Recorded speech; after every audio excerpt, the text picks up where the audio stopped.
नमस्कार दोस्तों। जितनी चर्चा में फिल्म एनिमल है उससे ज्यादा चर्चा है अल्फा मेल की। तो प्रश्न होता है ये अल्फा मेल है क्या। मुझसे कई दोस्तों ने पूछा कि अल्फा मेल क्या भला है। तो दोस्तों इस वीडियो में मैं बताऊंगा कि अल्फा मेल किसे कहते हैं और आप एक अल्फा मेल कैसे बन सकते हो। तो अल्फा मेल कोई स्त्रियों पे अत्याचार करने वाला, कोई खूंखार व्यक्ति, हत्या करने वाला व्यक्ति नहीं होता। दोस्तों इस दुनिया में 4 अरब पुरुष हैं, 4 अरब मेल हैं, लेकिन सबसे कठिन होता है एक अल्फा मेल, एक मर्द बनना। एक मर्द बनने के लिए, अल्फा मेल बनने के लिए चाहिए 56 इंच का सीना। वो व्यक्ति एक दुबली पतली काया लेकर के अपने परिवार, अपने देश, अपने धर्म के लिए किसी भी मुसीबत से लड़ जाता है, वो है अल्फा मेल। अल्फा मेल वो होता है जो कभी किसी मुसीबत का रोना नहीं रोता। वो कभी ये नहीं कहता कि कंपटीशन टफ है। वो कभी हालात के आगे झुकता नहीं है, बल्कि हालात को अपने अनुसार बदलता है। वो है अल्फा मेल। गुस्सा करने वाला अल्फा मेल नहीं होता।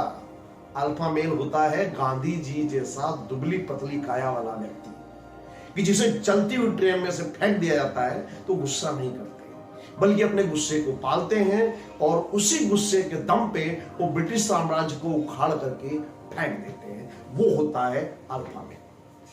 अल्फा मेल थे भगवान श्री राम। उन्होंने जब वाली का वध किया तो उसके पश्चात उन्होंने वाली की पत्नी तारा को माता कहा। रावण के वध के पश्चात मंदोदरी को भगवान राम का तनिक भी भय नहीं हुआ। रावण को मारने से ज्यादा कठिन था मंदोदरी के भाई को मारना, लेकिन भगवान राम ने मंदोदरी के मन में भी अभय का पैदा किया। वो होते हैं अल्फा मेल। आपकी उपस्थिति में यदि कोई स्त्री सुरक्षित महसूस कर रही हो, उसे ऐसा लगे कि आपके होते हुए उसे कोई क्षति नहीं हो सकती, तो आप अल्फा मेल हो। भगवान राम को इसीलिए हम कहते हैं मर्यादा पुरुषोत्तम। दोस्तों इस दुनिया में एक ही व्यक्ति हुए हैं पूर्ण पुरुष, वो थे भगवान श्री कृष्ण। नरकासुर की कैद से 16,000 कन्याओं को मुक्त कराया उन्होंने।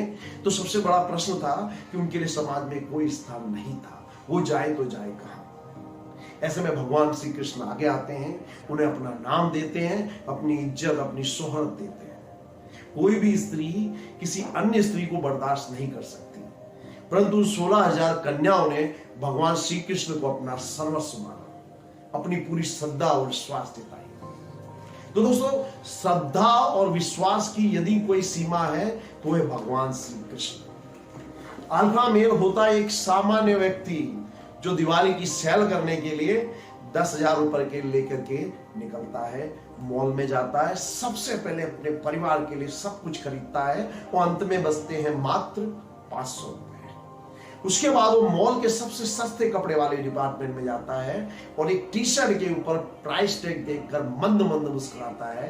वो होता है अल्फा मेल। तो दोस्तों प्रश्न ये होता है कि आप कैसे अल्फा मेल बन सकते हैं। तो दोस्तों मेरे जीवन का तजुर्बा कहता है कि struggle makes a man handsome, यानी संघर्ष आदमी को खूबसूरत बनाते हैं। तो यदि आपके जीवन में कोई दुख तकलीफ आए तो डरना नहीं, बस यूं समझिए कि भगवान आपको अल्फा मेल बना रहे हैं। क्या आपने भगवान राम, श्री कृष्ण, राणा प्रताप, शिवाजी जैसे जिनसे ज्यादा कोई सुंदर व्यक्ति देखा है? नहीं।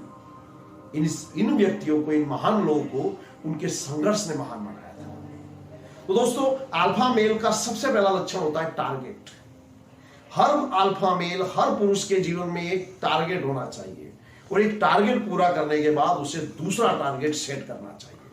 मेरा तो ये मानना है कि जिस व्यक्ति के जीवन में कोई लक्ष्य नहीं है वो पुरुष ही नहीं है। दूसरा है एक पुरुष वेल मेंटेन्ड होता है। वेल मेंटेन्ड यानी उसे ड्रेसिंग सेंस होता है, उसके वो अपनी डाइट और हेल्थ को लेकर के काफी कॉन्शियस होता है। मैं यहाँ ये नहीं कह रहा कि आप महंगे ब्रांडेड कपड़े खरीदिए, लेकिन एक पुरुष को प्रेजेंटेबल होना चाहिए, क्योंकि पुरुष जो है दुनिया की हर पॉजिटिव एनर्जी को अपनी ओर आकर्षित करते हैं। और तीसरा लक्षण है स्किल। तो दोस्तों स्किल पुरुष के लिए सांस लेने जैसा है। हर पुरुष को, हर व्यक्ति को हर रोज जब भी वक्त मिले एक नया स्किल सीखना चाहिए। वो स्किल कुछ भी हो सकता है, म्यूजिक हो सकता है, कंप्यूटर की कोई नई लैंग्वेज हो सकती है, राइटिंग हो सकती है, ड्राइंग हो सकती है। और हाँ, एक स्किल आपका ऐसा होना चाहिए जिसमें आप मास्टर हो। और पुरुष का चौथा लक्षण होता है कम्युनिकेशन स्किल। पुरुष का कम्युनिकेशन सॉफ्ट होना चाहिए, इंप्रेसिव, क्योंकि आप अपने कम्युनिकेशन के दम पर ही दोस्ती और रिलेशनशिप बनाते हो। कम्युनिकेशन पुरुष के लिए रीढ़ की हड्डी के समान है। पुरुष को किसी भी कंडीशन से बंधना नहीं चाहिए। पुरुष का कोई कंफर्ट जोन नहीं होता।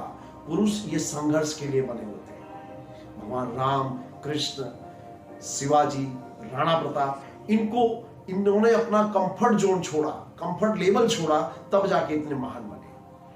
भगवान राम जब अयोध्या से निकले तो एक राजकुमार थे, लेकिन 14 वर्ष के संघर्ष के बाद जो लौटा था वो थे भगवान राम।